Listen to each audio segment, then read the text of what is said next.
শুভেচ্ছা। বাংলাদেশ সায়নহের সংবাদে স্বাগত। শুরুতেই শুনে নিচ্ছি সংবাদ শিরোনাম। রাষ্ট্রায়ত্ত প্রতিষ্ঠানের লোকসান নিয়ে হিমশিম সরকার। 122 প্রতিষ্ঠানের দায় 8 লাখ কোটি টাকার বেশি। তারেক রহমান দিল্লি যাবেন, তবে কঠিন সব শর্ত পূরণ হবার পর। ভারতের গণমাধ্যমগুলো বলছে বিভিন্ন গোষ্ঠীর চাপে এই সিদ্ধান্ত। এবার অন্যান্য সংবাদের সঙ্গে বিস্তারিত। বছরের পর বছর রাষ্ট্রায়ত্ত বিভিন্ন সংস্থা ও প্রতিষ্ঠানকে ঋণ ও ভর্তুকি দিয়ে টিকিয়ে রেখেছে সরকার। কোনোটির অবস্থা এতটাই নাজুক যে সরকারের সহায়তা ছাড়া সেগুলোর অস্তিত্ব টিকিয়ে রাখা সম্ভব নয়। এসব প্রতিষ্ঠান চালু রাখতে প্রতি বছর জনগণের করের অর্থ ব্যয় হলেও কার্যত কোনো রিটার্ন আসছে না। উল্টো প্রতি বছর প্রতিষ্ঠানগুলোর আর্থিক দায় আরও বাড়ছে। অর্থ বিভাগের তথ্য বলছে, দেশের 122টি রাষ্ট্রায়ত্ত প্রতিষ্ঠান ও স্বায়ত্তশাসিত সংস্থার মোট দায় 8 লাখ কোটি টাকা ছাড়িয়েছে। অর্থনীতিবিদদের মতে, সংস্কারের মাধ্যমে রাষ্ট্রায়ত্ত এসব সংস্থা ও প্রতিষ্ঠানকে লাভজনক করার উদ্যোগ নেওয়া প্রয়োজন। পাশাপাশি দরকার হলে বেসরকারীকরণ এবং বন্ধ করে দেওয়ার মতো কঠোর পদক্ষেপ নেওয়াও জরুরি। রাষ্ট্রায়ত্ত সংস্থা ও প্রতিষ্ঠানের ঋণ, প্রচ্ছন্ন দায় ও আর্থিক ঝুঁকি বিশ্লেষণ সংক্রান্ত অর্থ বিভাগের প্রতিবেদনের তথ্যানুসারে 122টি প্রতিষ্ঠানের মোট দায়ের পরিমাণ 8,33,216 কোটি টাকা। এর মধ্যে সরকারের সঙ্গে সরাসরি সম্পর্কিত দায় 4,05,538 কোটি টাকা, যা এসব প্রতিষ্ঠানের মোট দায়ের প্রায় 49%। একই সঙ্গে 49টি প্রতিষ্ঠান উচ্চ ও অতি উচ্চ ঝুঁকিতে আছে বলে চিহ্নিত করা হয়েছে। এসব প্রতিষ্ঠানের দায় মোট দায়ের প্রায় 62%। 2023-24 অর্থ বছরের আর্থিক তথ্যের ভিত্তিতে তৈরি প্রতিবেদনে প্রতিষ্ঠানগুলোর আর্থিক সক্ষমতা, ঋণ ও দায়, মুনাফা, তারল্য, ঋণ পরিশোধ সক্ষমতা, প্রচ্ছন্ন দায়, সরকারি ভর্তুকি ও অনুদান এবং নিরীক্ষা পরিস্থিতি বিশ্লেষণ করা হয়েছে। 122টি প্রতিষ্ঠানের 19টি অতি উচ্চ ঝুঁকির, 30টি উচ্চ ঝুঁকির, 50টিকে মাঝারি ঝুঁকির, 18টি নিম্ন ঝুঁকির এবং 5টি অতি নিম্ন ঝুঁকির মধ্যে রয়েছে। অর্থাৎ মোট প্রতিষ্ঠানের প্রায় 40% উচ্চ ও অতি উচ্চ ঝুঁকিতে রয়েছে। অতি উচ্চ ঝুঁকির তালিকায় থাকা প্রতিষ্ঠানগুলোর মধ্যে সবচেয়ে বড় দায় বিপিডিবির 1,78,432 কোটি টাকা। এরপর জিটিসিএল এর দায় 14,131 কোটি টাকা এবং ডেসকোর প্রায় 61,786 কোটি টাকা। অতি উচ্চ ঝুঁকির প্রায় সব প্রতিষ্ঠানই নিট লোকসানে রয়েছে। জিটিসিএল ছাড়া এই শ্রেণীর প্রতিষ্ঠানগুলোর বেশিরভাগ একই সঙ্গে নিট আয়, পরিচালন আয় ও পরিচালন নগদ প্রবাহে ঘাটতির মুখে রয়েছে। ফলে এসব প্রতিষ্ঠানের আর্থিক দুর্বলতা শেষ পর্যন্ত বিভিন্নভাবে সরকারের উপর চাপ তৈরি করতে পারে, যেমন ভর্তুকি, অনুদান, পুনঃমূলধনীকরণ, ঋণ পুনর্গঠন কিংবা প্রতিষ্ঠানের দায় সরকারকে গ্রহণ করতে হতে পারে। অন্যদিকে উচ্চ ঝুঁকির 30টি প্রতিষ্ঠানের মোট দায় 2,95,621 কোটি টাকা। এর মধ্যে রয়েছে Ashuganj power station, Bangladesh forest industries development corporation, Bangladesh অভ্যন্তরীণ নৌ পরিবহন corporation, Bangladesh jute mills corporation, Petrobangla, Bangladesh সড়ক পরিবহন কর্পোরেশন, বিমান বাংলাদেশ এয়ারলাইন্স, ঢাকা ওয়াসা, Dhaka power distribution company, power grid Bangladesh, Titas gas, Jalalabad gas, Shahjalal সার কারখানা, ট্রেডিং কর্পোরেশন অব বাংলাদেশ সহ বিভিন্ন প্রতিষ্ঠান। রাষ্ট্রায়ত্ত সংস্থা ও প্রতিষ্ঠানগুলোর মোট সম্পদের প্রায় 69% ঋণ। প্রতিষ্ঠানগুলোর ঋণ ইকুইটি অনুপাত দাঁড়িয়েছে 2.23। অর্থাৎ এসব প্রতিষ্ঠান গড়ে প্রতি 2 টাকা ইকুইটির বিপরীতে 2 টাকা 23 পয়সা ঋণ নিয়েছে। সামগ্রিকভাবে রাষ্ট্রায়ত্ত প্রতিষ্ঠানগুলোর সম্পদ ও ঋণের অনুপাত 0.69% এবং ঋণের বিপরীতে পর্যাপ্ত পরিচালন নগদ প্রবাহ আসছে না। স্বল্পমেয়াদী দায় পরিশোধে প্রতিষ্ঠানগুলোর কিছু সক্ষমতা থাকলেও পরিচালন ব্যয়ের পুরোটা নিজস্ব আয় দিয়ে মেটানো সম্ভব হচ্ছে না। সামগ্রিকভাবে রাষ্ট্রায়ত্ত প্রতিষ্ঠান ও সংস্থাগুলোর মুনাফা করার সক্ষমতা অত্যন্ত দুর্বল। এতে রাষ্ট্রায়ত্ত প্রতিষ্ঠান ও স্বায়ত্তশাসিত সংস্থাগুলোর সার্বিক আর্থিক ঝুঁকির স্কোর দাঁড়িয়েছে 4.33, যা উচ্চ ঝুঁকির শ্রেণীতে পড়ে। ভারতের প্রধানমন্ত্রী নরেন্দ্র মোদীর আমন্ত্রণে বাংলাদেশের প্রধানমন্ত্রী তারেক রহমানের সম্ভাব্য ভারত সফরের আগে গতকাল রোববার ঢাকা থেকে কিছু শর্তের কথা বলা হয়েছে। ভারতীয় গণমাধ্যমের খবরে এগুলোকে কঠিন শর্ত হিসেবে দেখা হচ্ছে। বিষয়টি নিয়ে আজ টাইমস অফ ইন্ডিয়ার খবরের শিরোনাম করা হয়েছে, বাংলাদেশের staff riders for PM Tarique Rahman's visit to India, অর্থাৎ প্রধানমন্ত্রী তারেক রহমানের ভারত সফরের জন্য কঠিন শর্ত দিয়েছে বাংলাদেশ।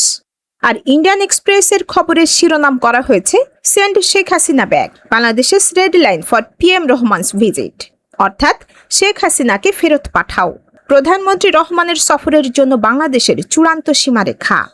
টাইমস অফ ইন্ডিয়ার প্রতিবেদনে দাবি করা হয়েছে বাংলাদেশের ভেতরে কট্টরপন্থী গোষ্ঠী এবং জামায়াতে ইসলামের মিত্র জাতীয় নাগরিক পার্টি NCPর ক্রমবর্ধমান চাপের মধ্যে নয়াদিল্লিকে কঠোর শর্ত দিয়েছে ঢাকা। শর্তগুলোর মধ্যে রয়েছে শেখ হাসিনা ও অন্যান্য পলাতক অপরাধী ব্যক্তিদের প্রত্যর্পণের বিষয়ে দ্রুত পদক্ষেপ নেওয়া এবং তারেক রহমানের সফরের জন্য একটি সহায়ক পরিবেশ তৈরি করতে সহায়তা করা।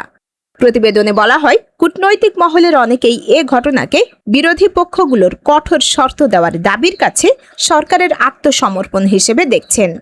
এসব শর্ত এমনভাবে দেওয়া হয়েছে যা ভারতের পক্ষে তাৎক্ষণিকভাবে মেনে নেওয়া আপাতদৃষ্টিতে অসম্ভব। ভারত সরকারের একাধিক সূত্র টাইমস অফ ইন্ডিয়াকে বলেছে, ব্রিক্স সম্মেলন এবং দ্বিপক্ষীয় সফর দুই ক্ষেত্রেই তারেক রহমানকে দেওয়া আমন্ত্রণ বহাল রয়েছে। এখন সফরের সময় নির্ধারণের বিষয়টি ঢাকার সিদ্ধান্তের উপর নির্ভর করছে। ভারত 21শে আগস্টকে প্রধানমন্ত্রী তারেক রহমানের সফরের সম্ভাব্য তারিখ হিসেবে প্রস্তাব করেছিল। আর নয়াদিল্লিতে আগামী 12 থেকে 13 সেপ্টেম্বর ব্রিক্স সম্মেলন অনুষ্ঠিত হওয়ার কথা। উদীয়মান অর্থনীতির দেশগুলোর জোট ব্রিক্সের ওই সম্মেলনে অংশগ্রহণের জন্য তারেক রহমানকে আমন্ত্রণ জানিয়েছেন নরেন্দ্র মোদী।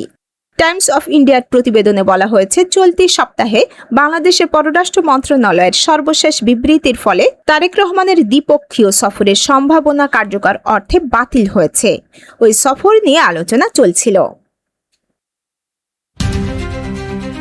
ইরানের সঙ্গে যুক্তরাষ্ট্রের প্রশাসনের আলোচনার পথে ওমান যদি বাধা হয়ে দাঁড়ায়, তবে মিত্র দেশটিতে বোমা হামলা চালানো হবে বলে হুমকি দিয়েছেন প্রেসিডেন্ট ডোনাল্ড ট্রাম্প, জানিয়েছেন ফক্স নিউজ। হরমুজ প্রণালী খুলতে তেহরানের সঙ্গে পৃথকভাবে আলোচনা করছে যুক্তরাষ্ট্র ও ওমান। বিশ্ব অর্থনীতির জন্য অত্যন্ত গুরুত্বপূর্ণ এ জলপথটি যুক্তরাষ্ট্র ও ইরানের যুদ্ধের মধ্যে প্রায় 6 মাস ধরে কার্যত বন্ধ হয়ে আছে।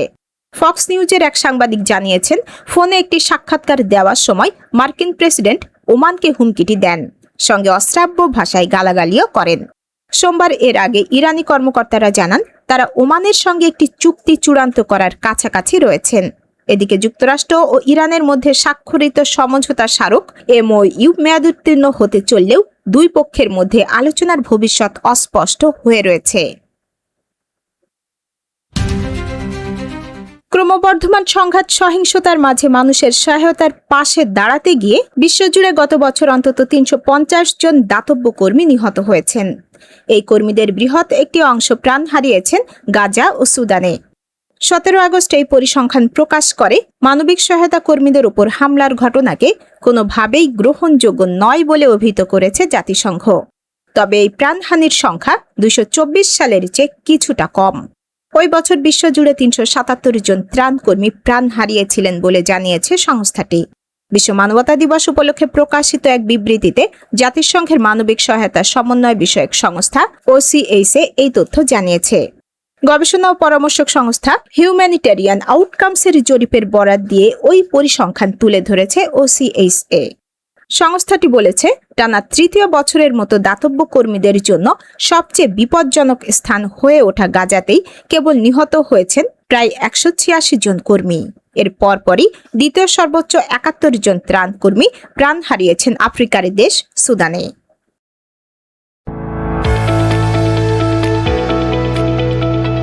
এবার শুনে নিচ্ছি বাঙালিয়ানার বাণিজ্য সংবাদ। ঢাকার ডেমরায় বন্ধ থাকা লতিফ বাওয়ানি জুট মিলস লিমিটেডের ও করিম জুট মিলসের জমিতে অর্থনৈতিক অঞ্চল প্রতিষ্ঠার উদ্যোগ নিয়েছে সরকার। একইভাবে কুষ্টিয়া সুগার মিলসের জমিতেও অর্থনৈতিক অঞ্চল গড়ে তোলার পরিকল্পনা করা হয়েছে। বাংলাদেশ অর্থনৈতিক অঞ্চল কর্তৃপক্ষ বেজার কর্মকর্তারা জানান, দেশের অব্যবহৃত শিল্প সম্পদকে উৎপাদনশীল কাজে ব্যবহার, নতুন বিনিয়োগের সুযোগ সৃষ্টি, নতুন শিল্প স্থাপন ও কর্মসংস্থান সৃষ্টির লক্ষ্যে এই পদক্ষেপ নেওয়া হয়েছে। আগস্টে বেজা গভর্নিং বোর্ডের সভায় এ বিষয়ে সিদ্ধান্ত নেওয়া হয়।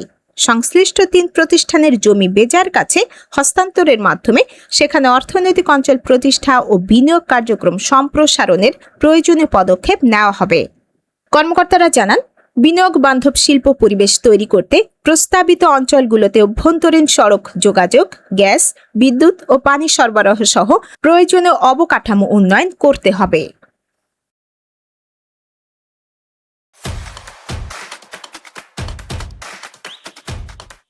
এবার শুনে নিচ্ছি বাংলাদেশের ক্রীড়া সংবাদ।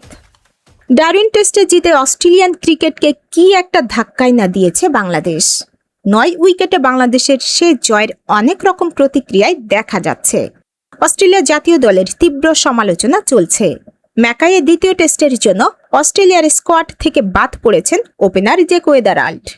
পাশাপাশি বাংলাদেশ দল নিয়ে অস্ট্রেলিয়ান সাধারণ ক্রিকেট প্রেমীদের মধ্যে আগ্রহ বেশ বেড়েছে। সেজন্য দ্বিতীয় টেস্টে প্রথম দিনের সব সাধারণ টিকিট এর মধ্যেই বিক্রি হয়ে গেছে। ম্যাকাইয়ে গ্রেট ব্যারিয়ার রিফ অ্যারেনায় আগামী শনিবার শুরু হবে সিরিজের দ্বিতীয় ও শেষ টেস্ট। ক্রিকেট অস্ট্রেলিয়ার ওয়েবসাইটে এই টেস্টে প্রথম দিনের টিকিট বিক্রি নিয়ে বলা হয়েছে, NRMA ইন্স্যুরেন্স ম্যাকাই টেস্টে প্রথম দিনের সাধারণ টিকিট সব বিক্রি হয়ে গেছে।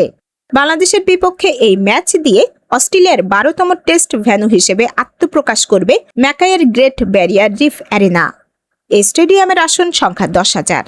ডারউইনে হারের পর সিরিজ বাঁচাতে অস্ট্রেলিয়ার জন্য ম্যাকাই টেস্ট এখন খুব গুরুত্বপূর্ণ। বাঙালিয়ানা সানহের সংবাদ শেষ হলো। ধন্যবাদ।